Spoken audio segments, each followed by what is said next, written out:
Imagine standing under a starry sky, gazing up at the infinite expanse above. Each star seems distant, isolated, yet together they form constellations, patterns that humans have used for navigation, storytelling, and understanding their place in the cosmos. Paracelsus saw the universe much like those constellations, not as a collection of random parts, but as an interconnected whole where everything resonates with everything else. He believed that humans are microcosms of the macrocosm, reflections of the universe itself. This wasn't just a philosophical stance. It was a way of seeing the world, a lens through which he interpreted the patterns and correspondences that govern existence. To Paracelsus, the external world wasn't separate from the internal self. It was a mirror, a language written in symbols waiting to be deciphered. One of the ways Paracelsus made sense of this interconnectedness was through what he called the Doctrine of Signatures. This principle suggests that nature encodes symbolic meanings in the shapes, colors, textures, and properties of plants, minerals, and celestial bodies. These signatures aren't arbitrary. They're clues, hints that point to deeper truths about how the natural world interacts with human experience. But here's the key. Paracelsus didn't see these correspondences as literal instructions or magical formulas. Instead, he viewed them as part of a universal pattern, a way for nature to communicate its underlying order to those who knew how to listen. Take walnuts, for example. If you crack one open, its intricate folds resemble the human brain. For centuries, healers used walnuts to treat neurological issues, trusting that their resemblance signaled their purpose. Modern science has shown that walnuts are incredibly rich in omega-3 fatty acids, antioxidants, and polyphenols, compounds that support brain health by reducing inflammation and improving cognitive function. The correspondence between walnuts and brain health isn't just poetic. It reflects a deeper biochemical truth. Similarly, dandelions with their bright yellow flowers mirror the color of bile, and modern research confirms that their root contains compounds like sesquiterpene lactones, which support liver detoxification. This shared color and function hints at nature's subtle way of encoding correspondences. Together, examples like walnuts and dandelions illustrate how Paracelsus observed patterns in nature and used them to guide his understanding of health and healing. But these correspondences extend far beyond plants. Consider foxglove, whose bell-shaped flowers resemble the chambers of the heart. Historically, foxglove has been used to treat heart conditions, and modern science has confirmed that it contains digitalis, a compound that strengthens cardiac contractions and regulates heart rhythms. Here, the connection between form and function becomes even more striking, suggesting that nature's signatures often reveal deeper truths about the body's needs. Similarly, willow bark, long used for pain relief, contains salicylic acid, the precursor to aspirin, a drug now widely used for its anti-inflammatory properties. Willow trees, often found near water sources, symbolize fluidity and adaptability, qualities that resonate with the soothing effects of their compounds on the body. Even beyond plants, the Doctrine of Signatures reveals patterns in the broader natural world. Take the Fibonacci sequence, a mathematical pattern found throughout nature, from the spirals of seashells to the arrangement of leaves on a stem. This sequence reflects a fundamental principle of growth and structure, one that mirrors the cyclical and interconnected nature of life itself. Celestial bodies too bear signatures.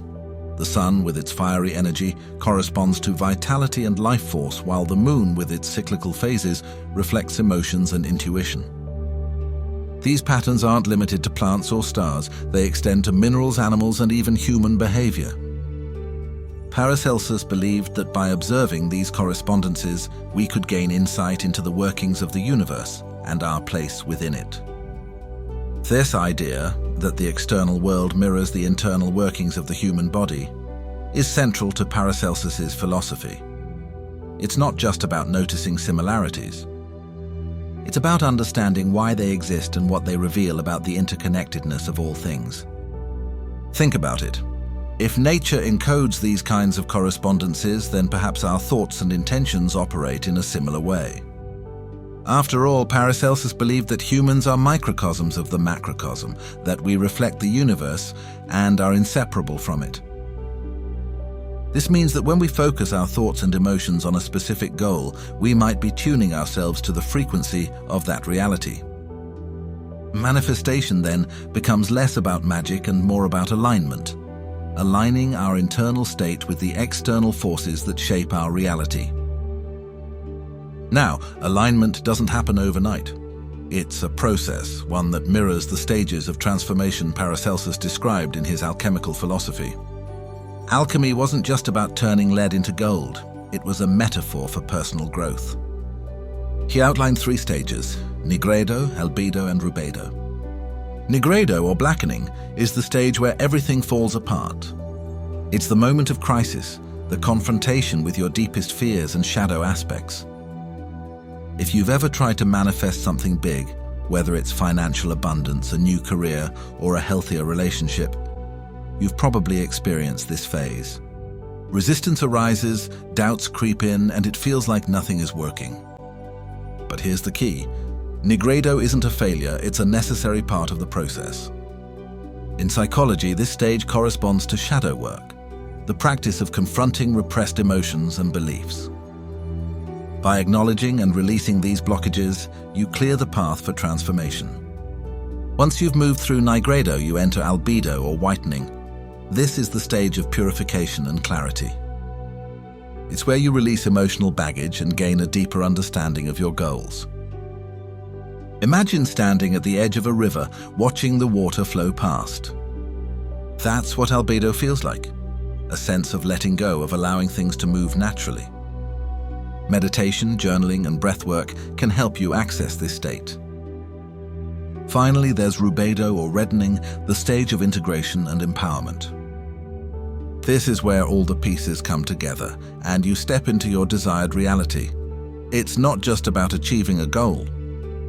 It's about becoming the person who can sustain that reality. Paracelsus saw this process as a reflection of the larger cycles of nature, the way seeds grow into plants, break down into soil, and nourish new life. Manifestation works in much the same way. It's not linear. It's cyclical, requiring patience, timing, and alignment with universal forces. Let's talk about those universal forces for a moment. Paracelsus tied everything back to the classical elements: earth, water, air, and fire. Each element represents different states of matter, energy, and human experience. Earth symbolizes stability, grounding, and material form. If you're trying to manifest abundance, for example, you need to build a solid foundation.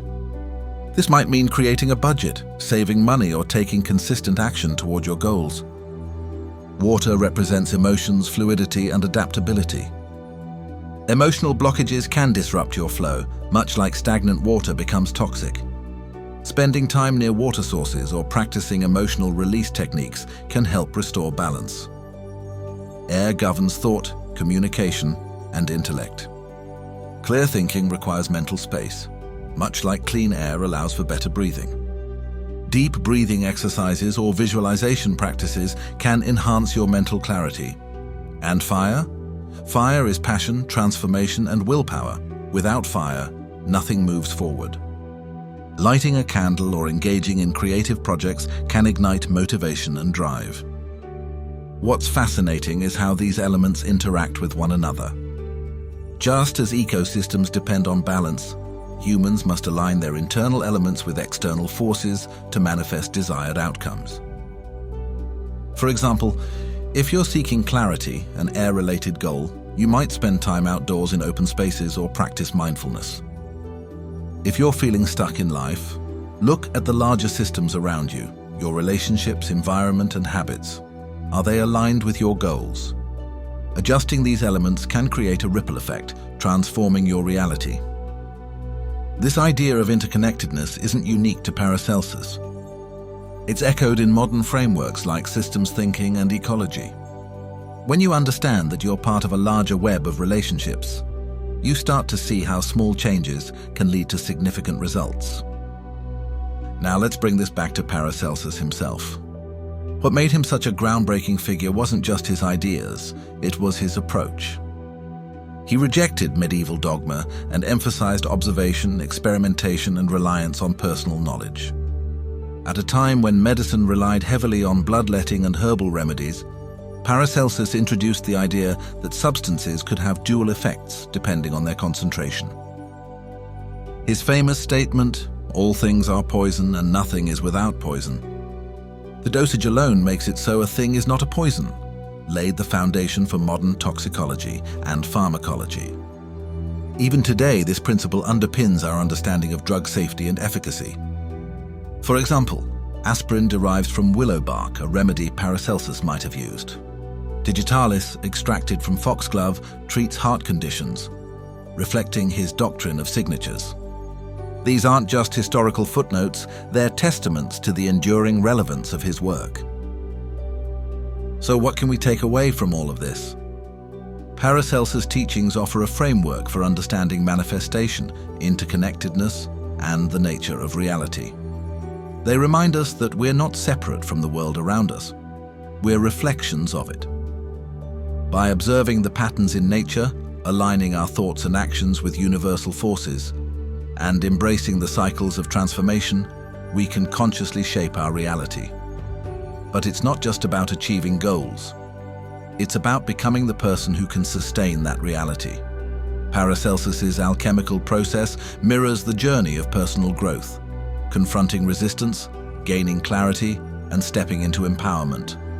It's a reminder that manifestation isn't magic, it's alignment.